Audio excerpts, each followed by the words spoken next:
Focus TV national breaking নিউজে আপনাদেরকে স্বাগতম। আসুন জেনে নিই আজকের প্রধান সংবাদ শিরোনামগুলো। দলিল নিবন্ধন ব্যবস্থাকে আধুনিক, সময়োপযোগী ও ডিজিটাল করতে নিবন্ধন আইন ১৯০৮-এর অধিকতর সংশোধন করে নিবন্ধন সংশোধনী অধ্যাদেশ ২০২৬ জারি করা হয়েছে।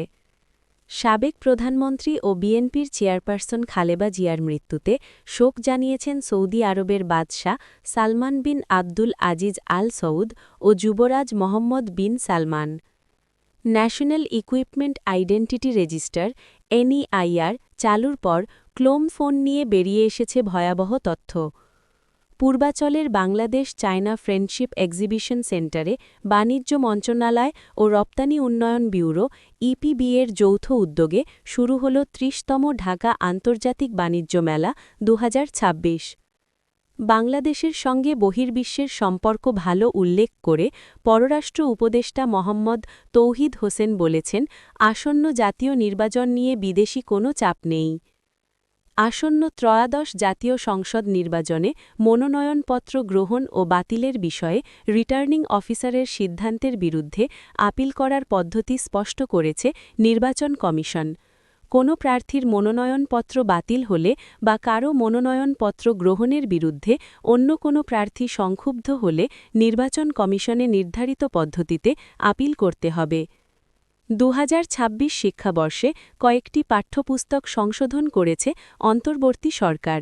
কিছু সংস্করণ থেকে বঙ্গবন্ধু শেখ মুজিবুর রহমানের ১৯৭১ সালের ৭ই মার্চের ভাষণ বাদ দেওয়া হয়েছে এবং জুলাই আন্দোলনের পাঠ অন্তর্ভুক্ত করা হয়েছে।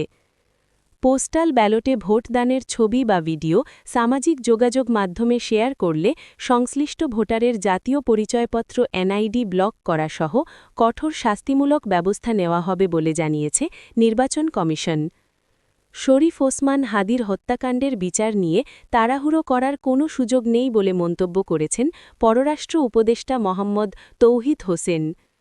জমির রেজিস্ট্রেশন বা ডিজিটাল নিবন্ধন চালুর বিধান রেখে নিবন্ধন সংশোধনী অধ্যাদেশ ২০২৬ জারি করেছেন রাষ্ট্রপতি।